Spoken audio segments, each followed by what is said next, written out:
Topic is pet ducks, and I had a bunch of those when I was a kid. Dr. Jill, I had more ducks than anything else simply because my ducks were prolific. Oh, yes, and they can be, very much so. But they're also very messy. Oh, my gosh. I can't tell you the number of times I had to hose off the back patio because what goes in ducks comes out of ducks. Right. And that's something you should know when you consider them as a pet. Although, you know what? I had a great time with them when I was a kid. You know what? They're awesome pets. You just need to make sure that you have the right housing for them. It's really important.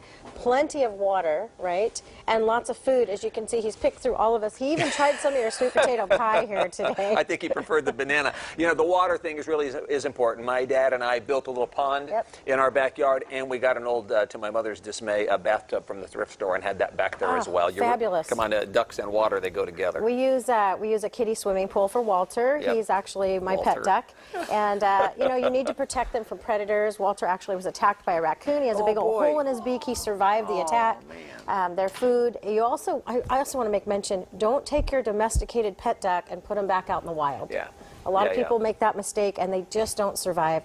Plus there's diseases that can cross over. So you want to make sure if you're going to commit to one of these guys, and this is a 10 to 20 year commitment, believe it or not. They live a long time. Well, let's touch on that. If somebody has a duck and has decided I can't keep this duck anymore, animal rescue, what do you do that's responsible? There are animal rescues. You can go online and check for duck rescue, believe it or not. Okay, no, I believe you. Backyardchicken.com is also a really good resource for pet ducks. In our limited time, we've got about a minute. Talk to me about what the responsibility is. How do you care for a duck? What's important? What do you need to know? Really important to, again, water. You want to make sure their feathers are clean. Some people leave them out in the rain and the soil gets trapped in their feathers and they're down, and they get weighted down, and then the oil starts to go awry, and then they can actually die from that. Now, what's my responsibility there? I thought mine always kind of clean themselves, right? Yeah? Absolutely. It's shelter. A lot of people just throw them outside. They have to have some sort of covering to get under.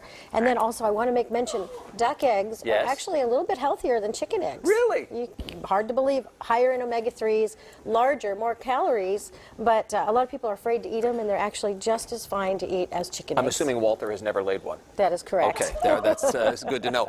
And I will tell you this, my dad and I built a incubator, and we got 4 eggs not knowing what we get. We had 2 boys and 2 girls, and a year later we had 60 ducks. Oh, well, yeah, very prolific. Yes. You just, know what you're getting into.